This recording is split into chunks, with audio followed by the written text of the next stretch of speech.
My girlfriend of 5 years said, "I'm not attracted to you anymore. I need an alpha." I replied, "I understand." Then I accepted the promotion she wanted her new alpha boyfriend to get at our company. When she saw me in the corner office, her face went pale as she realized I was now her new boss.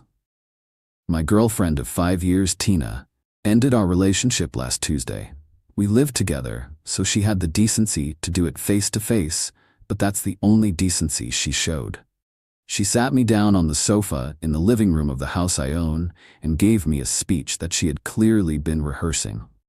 She told me she loved me as a person, but she wasn't in love with me anymore. She said that she had been feeling for a while that something was missing, and then she delivered the killer line. "I'm just not attracted to you anymore, David," she said, looking at me with a sort of clinical pity. "I've realized I need a real alpha, someone who takes charge, a true leader." The insult was so direct, so condescending, that I didn't even feel anger at first. It was just clarifying. I've always been a quiet person. I'm not the loudest guy in the room. I don't brag. I don't feel the need to dominate conversations. I lead by example, through competence. I solve problems. I build things that work. I had always thought she understood and valued that about me. Clearly, I was wrong. She saw my quiet confidence as weakness. I didn't argue with her. I didn't get defensive. I just looked at her and waited for the other shoe to drop, because I knew there was more. She took my silence as an invitation to continue. She confessed that she had been getting close to someone else, a guy from our company, Chad. For context, Tina, Chad, and I all work at the same large engineering firm. I'm a senior systems architect. I design the back-end frameworks for our most complex projects. Tina is a project manager, so we work in adjacent spheres. And Chad is a senior sales strategist. He's exactly the kind of guy you'd picture when you hear the word alpha used unironically. He's loud, overtly confident, wears flashy suits, and is great at giving slick presentations. He's all charisma. The substance, however, has always seemed questionable to me. Tina went on and on about Chad's ambition and his unstoppable drive. And then she revealed the real core of it. For the last 2 months, a new, major position had been open at the company, Director of Strategic Integration. It's a huge step up, a leadership role designed to bridge the gap between the technical teams, project management, and sales strategy. The new director would essentially be the boss of all 3 of our departments. Tina told me, with a smug sense of excitement, that Chad was the leading candidate. She admitted she'd been helping him craft his proposals, feeding him inside information from the project management side to make his pitch look stronger. She was completely invested in his success. She saw him getting this job as their launchpad. They were going to be the new power couple of the office. As she was telling me all this, I just sat there, and when she was finally done, after she had thoroughly laid out why I was no longer adequate for her, I looked at her and said, in a perfectly level voice, "I understand." She seemed a little surprised by my lack of emotion, but she took it as acceptance. She said she would need a week or 2 to find a new place. I just nodded. Here's what she did not know. While she and Chad were plotting his rise, senior management had been having serious doubts about him. They saw what I saw. A lot of flash, but not a lot of depth. His strategies looked good on a PowerPoint slide, but they often ignored critical technical limitations, which my team would then have to scramble to fix. Because of this, about a month ago, the senior vice president, a man named Marcus, had quietly approached me. He told me that while I wasn't the obvious choice from a sales perspective, I was the only candidate who truly understood how all the pieces of the company actually fit together. He said the company needed a leader who could deliver results, not just promises. He offered me the director position. I was hesitant. I enjoy the hands-on work. I'm an architect, a builder. I was not sure I wanted to get into senior management and politics. I told Marcus I needed some time to consider it. I didn't mention it to Tina because our relationship was already feeling strained, and I didn't want to add a complex work dynamic to the mix. My hesitation, my desire to think things through logically, was the very thing she saw as a lack of ambition. But after her speech, after she called me weak and paraded her new alpha in front of me, all my hesitation vanished. Turning down the promotion now would validate her entire twisted narrative. Accepting it was the only move I had left. It was no longer about career progression. It was about self-respect.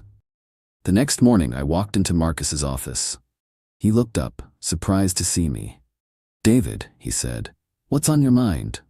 "Marcus," I replied, "I've considered your offer. If it's still on the table, I accept." A huge smile of relief spread across his face. "That's the best news I've heard all month," he said, shaking my hand firmly. "We were hoping you'd come around. The official announcement will go out in a company-wide email on Monday morning. Welcome aboard, Director." I spent the rest of the day in a state of calm focus. When I got home, Tina was there, already packing some of her things. She was humming. She told me she was going to have a celebratory dinner with Chad on Monday night after the big announcement. She even had the audacity to pat my shoulder and say, "Don't worry, David. I've already spoken to Chad. Once he's director, he's going to make sure you're assigned to some of the most important new projects. He really values your technical skills." I just looked at her and nodded. "That's thoughtful of you," I said. "This weekend is quiet. I've moved her things from the master bedroom into the guest room. She thinks it's just me needing space." She is blissfully unaware of the email that is scheduled to hit the entire company's inbox at 9 o'clock on Monday morning. She thinks she's hitching her wagon to a rising star. She has no idea she's about to be introduced to her new boss. Update 1. Monday morning arrived with a strange sense of inevitability. The atmosphere in the house was thick with a tense, awkward silence. Tina, however, seemed to be floating on a cloud of smug satisfaction. She was more talkative than she had been in months, going on about the celebratory dinner she and Chad had planned for that evening. As we were getting ready for work, she stood in the doorway of the bathroom while I was shaving and gave me a piece of unsolicited advice. "You know, David," she started, her tone dripping with fake concern. "You're a great architect, probably the best in the company, but you just don't have that leadership spark. You should really learn from Chad. Watch how he commands a room. It might help you in the long run." I just rinsed my razor, wiped my face, and looked at her in the mirror. "I'll keep that in mind," I said. We drove to the office in separate cars, a routine we had started a few weeks ago as the distance between us grew. I got to my desk at 8:30, cleared out a few old files, and prepared for the day. Tina was at her workstation, chatting excitedly on the phone, no doubt with Chad. At exactly 9 a.m., a new email notification popped up on my screen. It did on everyone's. The subject line was simple: Announcement, New Director of Strategic Integration. I didn't open it. I didn't need to. Instead, I watched Tina. I saw her click open the email, her face alight with triumphant expectation. I saw her eyes scan the first line, and then I watched as every ounce of color drained from her face. She went from tanned and glowing to a pale, sickly white in about 3 seconds. Her mouth fell slightly open. She blinked and reread the email. Then she reread it again. From across the office, I could see her hands start to tremble.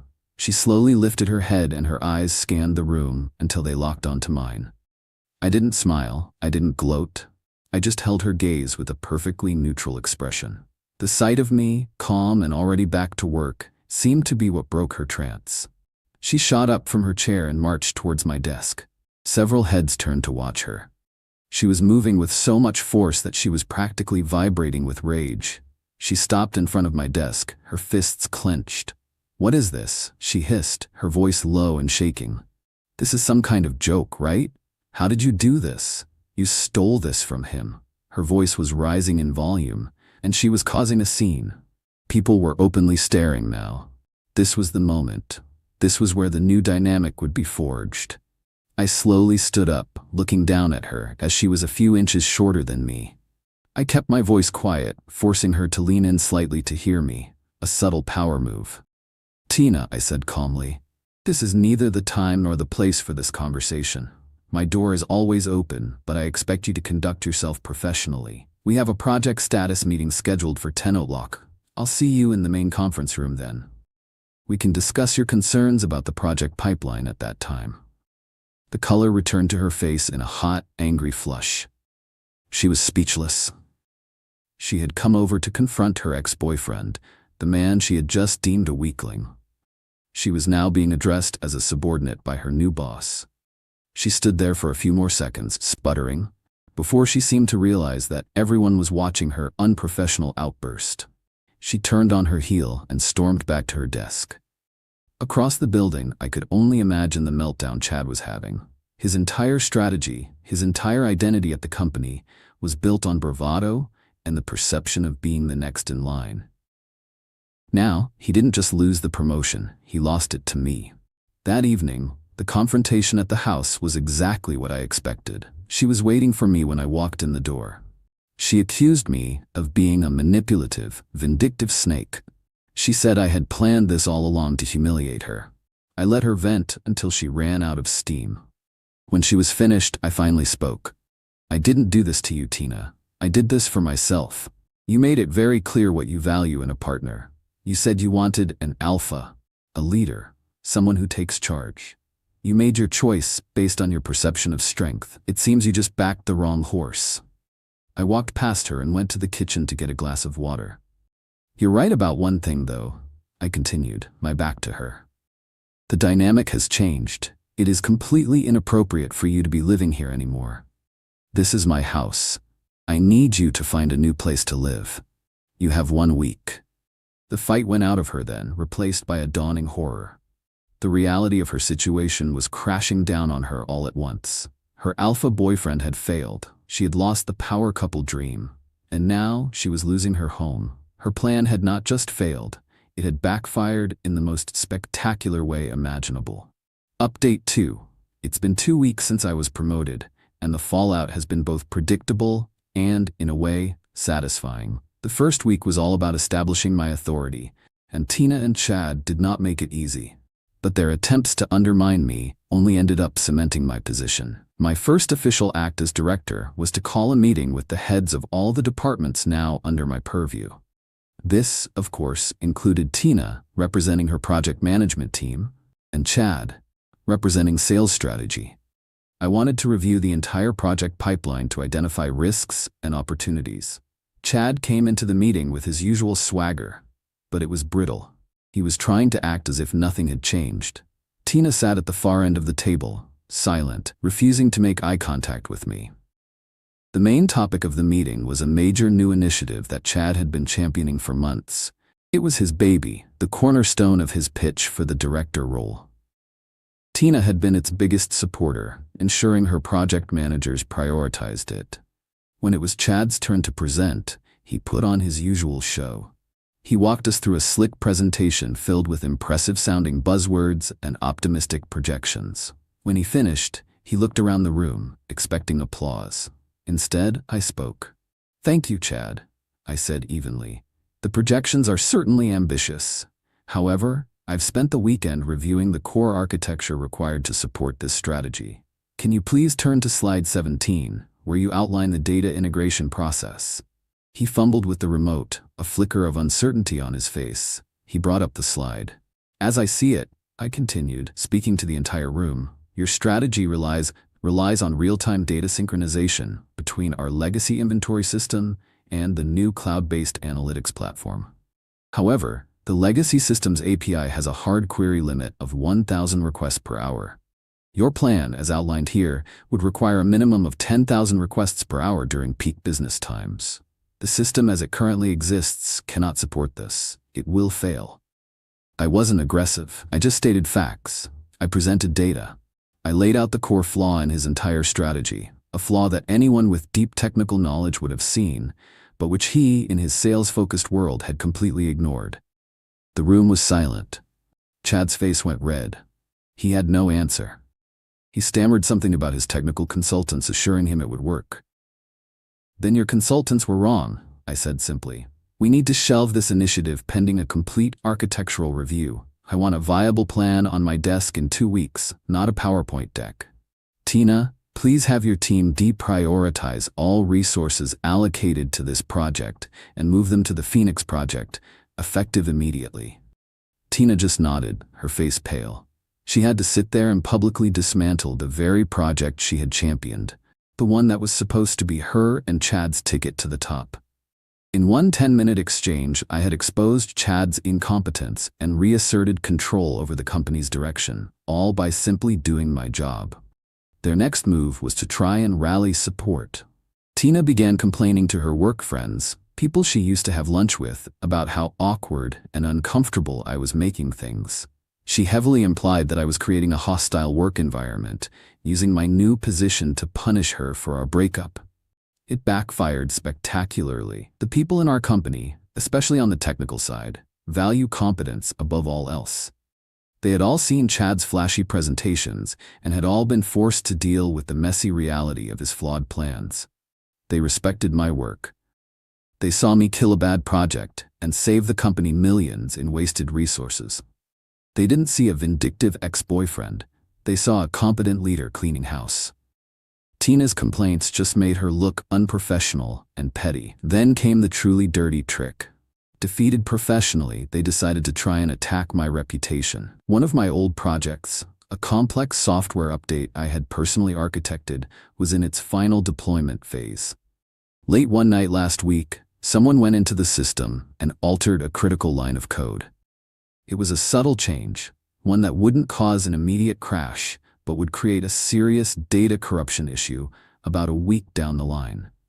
It was designed to make it look like I had left a ticking time bomb in the system right before my promotion. It was a direct attempt to make me look incompetent to senior management. It was a clumsy, desperate move.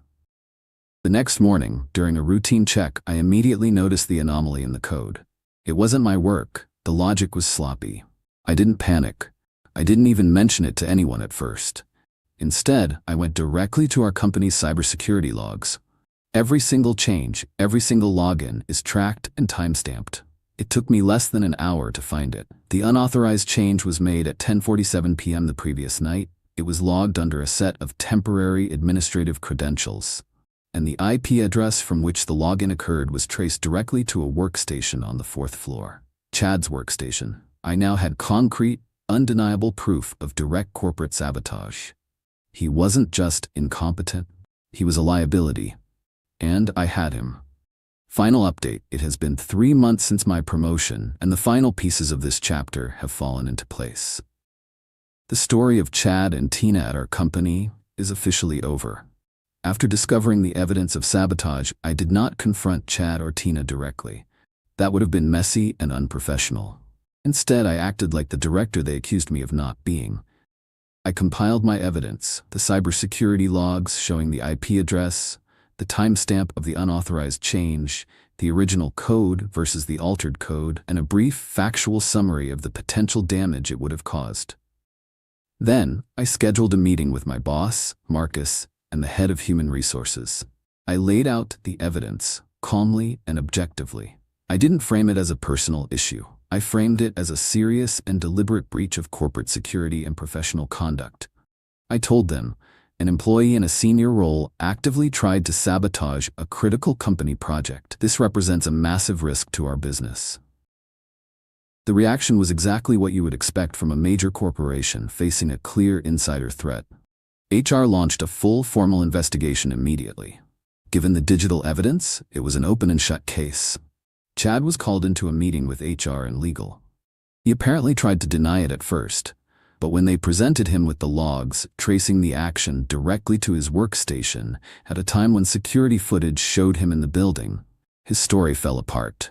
He was terminated for cause, effective immediately. He was escorted from the building by security, carrying his belongings in a cardboard box. Being fired for gross misconduct is a black mark on a career, one that is very difficult to recover from. The investigation naturally led to Tina. While there was no direct proof that she participated in the sabotage, her known relationship with Chad, her public outburst on the day of my promotion, and her complaints to colleagues about me creating a hostile environment painted a very clear picture. She was found to be a part of a pattern of unprofessional behavior that was contributing to a toxic work atmosphere. She wasn't fired, but her fate was almost worse. She was given a final written warning and was laterally transferred to a different division, a bureaucratic backwater of the company that handles legacy accounts. Her project manager title remained, but the projects were meaningless. Her career progression at the company was permanently stalled. She was professionally isolated, working a dead-end job, stripped of any influence or prestige. The power couple was finished. Chad was unemployed and disgraced. Tina was sidelined and humiliated. The grapevine, as always, filled in the rest. Chad is reportedly still struggling to find a new position. The story of why he left our company has, of course, made the rounds in our industry. Tina lasted another month in her new role before she quietly resigned. She couldn't handle the daily humiliation of her demotion or the looks from former colleagues who knew the whole story. The last I heard, she had moved out of the city. As for me, I'm thriving. My department is running more efficiently than ever. We've successfully launched 2 major projects, and the team morale is high. The respect I get from my colleagues is earned not through loud talk or empty charisma, but through steady leadership and proven results. My work speaks for itself. Looking back, Tina was right about one thing. She said she needed an alpha, but her idea of what that meant was completely wrong. She was drawn to the loudest, flashiest peacock in the room, mistaking his bravado for strength. She failed to understand that real strength, real leadership, isn't about the noise you make. It's about the foundations you build, the problems you solve, and the quiet confidence that comes from knowing you are competent and in control of your own destiny. She went looking for her alpha, and in the end, she found one. She just never realized it was the man she was leaving behind.